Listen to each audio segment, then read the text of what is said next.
Jai Swaminarayan, Vande Mataram. Good morning, students. How are you? I hope you all be safe.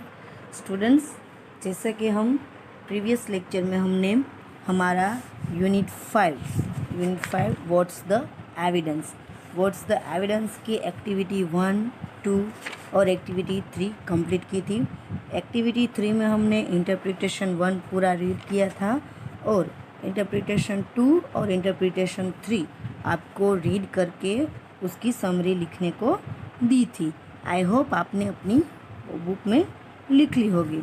फिर भी हम interpretation जो third one है interpretation, उसके थोड़ा बहुत हम उसकी चर्चा कर लेते हैं, डिस्कशन कर लेते हैं। तो हमने इंटरप्रिटेशन 1 आप देख सकते हैं, उसमें the third student in your group reads and tales a summary of this interpretation. मैंने स्टूडेंट्स आपको नेम कहा था कि किस तरह से हमें उस इंटरप्रिटेशन की समरी कैसे हम कर सकते हैं, हमने ये देखा था। उसमें ये कहाँ से डिराइव्ड की गई है, जैसे कि इंटरप्रिटेशन 1 था तो वो adapted from 9th standard CBSE text book, और इंटरप्रिटेशन 2 थी वो एडेप्टेड फ्रॉम विकीपीडिया, और इसी तरह से इंटरप्रिटेशन जो 3 है वो एडेप्टेड यानी कि edited from George Monteiro's books, Robert Frost and the New England Renaissance via. इसका एक जो यहाँ पे क्वेश्चन है वो हम कंप्लीट कर लेते हैं। If you read this interpretation of your group, write down what you think the main idea is. If you listen to a summary from one of your group members, write down the main idea of here. What is the main idea of interpretation 3? Interpretation 3 का main idea क्या है वो हम लिख लेते हैं। तो इसका आंसर है The poem has been overrated because of its doubtful last line। ये इसका आंसर हमने लिख लिया है। Now student, activity 4 compare the past with present. These sentences shows situation in the past. Read them carefully and write corresponding sentences about the same situation in the present. Students, मैं अभी आपको इसको PDF जब आपको मैं workbook की send करूँगी उसमें एक्टिविटी 4 जो है ये सिचुएशन इन पास्ट, और यहाँ पे जो इसका आंसर लिखना है सिचुएशन इन प्रेजेंट, वो मैंने एक आपकी वर्कबुक में पूरा कंप्लीट करके तैयार रखा है, प्रिपेयर हो गया है मेरा। वो मैं आपको जब ये लेसन कंप्लीट होगा इसकी PDF नीचे सेंड करूँगी, उसमें से देख के आप लिख लीजिएगा अपनी वर्कबुक में।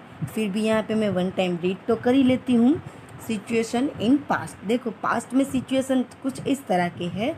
There was a time when car parking was no problem at all. तो इसी सेंटेंस को अगर हमें सिचुएशन इन प्रेजेंट में लिखना है तो किस तरह से लिखेंगे? Nowadays car parking has becoming a big problem. पहले के ज़माने में जैसे कि कार पार्किंग था वो प्रॉब्लम्स नहीं था, लेकिन इस ज़माने में अभी कार पार्किंग है वो बहुत बड़ी प्रॉब्लम हो गई है। सेकंड भी रीड कर लेती हूँ। There was no way to know which road was best back then. तो इसका आंसर अगर हम इसमें सिचुएशन, अगर इसकी प्रेजेंट सिचुएशन हम लिखना चाहे तो इसमें अगर हम ऐसा लिख सकते हैं, nowadays there are many ways to know which road is best back then. ये इसका सिचुएशन हो सकती है प्रेजेंट में। थर्ड वन, पोलिसमैन वोर long wool quotes and tall hats in those days. Past में पोलिसमैन ऐसे लॉन्ग वूल कोट्स और हैट्स पहनते थे, लंबी हैट्स, और इस टाइम में पोलिसमैन इन दिस डेज यानी कि इन प्रेजेंट में वियर खाकी और white pants and shirts with grey caps on their head. ये नाउअडेज की सिचुएशन है। फोर्थ में, in the past living a fence unpainted was unheard of. तो इसका अगर हम सिचुएशन इन प्रेजेंट में लिखें तो nowadays buildings hardly have fences, they have compound walls well painted। और फिफ्थ में 6, यहाँ पे देखिए 6 लिखा है लेकिन ये 5th वन है। In earlier times people believed in giants and fairies। यहाँ पास्ट में ऐसी प्रॉब्लम्स थी, यानी कि सिचुएशन थी। तो these days people hardly believe in giants and fairies. ये मैंने कंप्लीट रीड कर लिया है और ऐसे ही मैंने आपकी वर्कबुक फिलअप की हुई है। वर्कबुक में आप अपना फिलअप कर लीजिएगा। Now activity 5। Activity 5, look at the 3 interpretation of the road not taken. हमने जो इंटरप्रिटेशन 1, इंटरप्रिटेशन 2 और इंटरप्रिटेशन 3 देखा था, जो द रोड नॉट टेकन, उसके बारे में बात है। They each have a different idea about what the poem means and they each give evidence for their ideas. अपने अपने एविडेंस किस तरह से रखते हैं अपने आइडियाज़ से। Interpretation 1 gives evidence from the poem itself. जैसे कि इंटरप्रिटेशन 1 में जो पोएम है अपने आप से एविडेंस दे रहा है। The writer of interpretation 1 gives details from the poem to explain his ideas.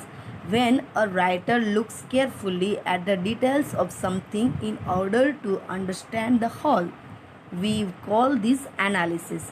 Students, आपके इसके बाद का जो नेक्स्ट चैप्टर है वो एनालिसिस का ही है। एनालिसिस यानी हमें किसी भी बात पे वो डिटेल्स उसकी जान लेना, तो हम उसको एनालिसिस कहते हैं।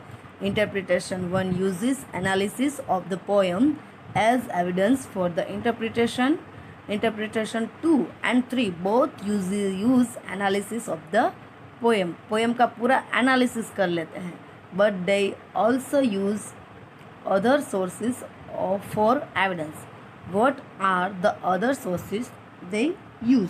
इसका जो आंसर है वो मैंने आपकी वर्कबुक में लिखा हुआ है, फिर भी यहाँ एक बार रीड तो कर लेती हूँ। जो आंसर मैंने वर्कबुक में लिखा है वो, Beyond analysis, the interpreters use the following sources for evidence. जैसे कि 1, interpretation 1 is adapted from a 9th standard CBSE textbook. Here the interpreter must have taken help of other source for analysis. Or 2nd, interpretation 2 is adapted from Wikipedia. The interpreter quotes a literary critic named Eleanor Sickles to justify his interpretation. 3rd, interpretation 3 is edited text from George Monitor's books. The root source is some jointing by forced biography, forced friendship with Edward Thomas and their countryside walks. The poem is written in very light mood and is nothing but a gentle jest in a testing टीजिंग mood. ये इसका answer मैंने आपकी PDF workbook में लिखा हुआ है, आप उसमें कंप्लीट कर लीजिएगा। उसके बाद जो यहाँ पैराग्राफ लिखा है, write a paragraph giving your own interpretation of Robert Frost the road not taken. Reference the poem in your paragraph for evidence of your idea. Use lines from the poem and use information from at least one of the interpretation 1, 2 और 3। ये paragraph थोड़ा बहुत बड़ा है जो आपकी workbook में complete किया हुआ है। Now start activity 6। एक्टिविटी 6 भी आपकी मैंने वर्कबुक में कंप्लीट कर दी है। वर्कबुक में वो पूरा लिखा है, फिर भी यहाँ पे एक बार रीड कर लेती हूँ। Share your interpretation of the road not taken by Robert Frost with a classmate. अपने क्लासमेट के साथ आपको शेयर करना है। Listen the interpretation of classmate. Fill out the table based on what you hear from your classmate. आपने अपने classmate के पास से क्या हियर सुना है वो आपको यहाँ पे फिलअप करना है। जैसे कि माई classmate interpretation of the road not taken, उसने अपना इंटरप्रिटेशन क्या दिया है। रोड नॉट टेकन का जो इंटरप्रिटेशन अपने आपके जो फ्रेंड है उसने क्या दिया है वो। जैसे कि राइटर नेम, यानी कि आपका जो क्लासमेट उसका नाम रौनक शाह है, फिर शाहू सुधांशु, जो भी नेम है वो लिख सकते हैं। फिर does the writer reference the poem, क्या जो राइटर है आपका जो क्लासमेट उसने पोएम का रेफरेंस दिया है। यस, तो यहाँ पे यस लिखेंगे। What is the writer's main idea, इसमें हमें मेन आइडिया लिखना है। जैसे कि the poem about indecisiveness of man, he picks up one choice but at the same time he regrets from for not choosing another. He always thinks that some days in future he will grab the one that was left but of course doubtfully. ये आपका जो मैं बोली हूँ वो workbook में complete लिखा हुआ है, आप उसमें रीड कर लीजिएगा one time again. What evidence does writer for the main idea, यानी कि मेन आइडिया क्या है, तो lines for from the poem और एनालिसिस, ये इसके एविडेंस है. फिर what is the source of evidence, interpretation और analysis done by others on Wikipedia and other sites, इसमें हम ये एविडेंस लिख सकते हैं. फिर how is the writer's interpretation different from mind, आपसे वो कितना अलग है वो आपको अपने हिसाब से लिखना है. मैंने आपको वर्कबुक में लिख के तो दिया है, वर्कबुक में फिलअप करके लिए तो दिया है, लेकिन अगर आपका कोई जो पॉइंट ऑफ व्यू है, आपका जो कोई व्यू है वो अलग है, तो आप उसमें थोड़ा बहुत चेंजेस कर सकते हैं. ओके स्टूडेंट्स, ये है एक्टिविटी 6. Now activity 7. एक्टिविटी 7 में एक पोएम है. Read the following lines of the poem and answer the questions given them below. ये पूरी पोएम है जो लिखी गई है आफ्टर द बूम.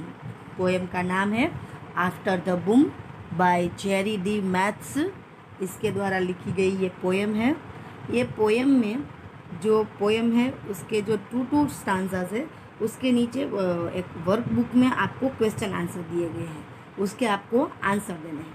मैं सिर्फ पोएम वन टाइम पूरी पोएम रीड कर लेती हूँ, और वर्कबुक में तो आपको जो पूरी पोएम है वो 3 पार्ट में डिवाइड करके उस स्टांजा में से क्वेश्चन आंसर पूछे गए हैं जो आपको रीड कर लेने हैं और वन टाइम बुक में लिख लेना है. A sleepless father head on a folded pillow. He hears a murmuring of water from the tap, like the voices of spirits flowing down generation old pipes. His 13 years old daughter opens the water faucet more to release the pressure of the elements way. The water stops and she shuffles back to bed. School in the morning and all. What keeps her mind occupied as she slips under a covers to fall? Where? To what dreams? Does she really have a notion of a far future over half her remembered life away? The father wants to show her all the paths of possibility, knowing he can't tell her what to do, but only guide her to her passion. He is watched her concentrate over pets, drawing and sketching the world outside and inside her mind, but wonders if its childhood hobby to all away like dolls, or can it be something again to animate a life? He searches her for what? He is not even sure. He wants to protect her from life's continental shifts that rupture plans and future, but knows he can only show her how to be filled with a curious life, to cherish wonder. What did his parents see in him? Go to college. But the subtle word of his father, who said, "No one helped me," and never left the dirty mines, the rock crushes factories of dull labor. The sleepless father tries to remember 13 and what he knew, the pretended to know. In his dark bed, he recalls the desire of the boy on the edge between kid and teen, sailing from distance.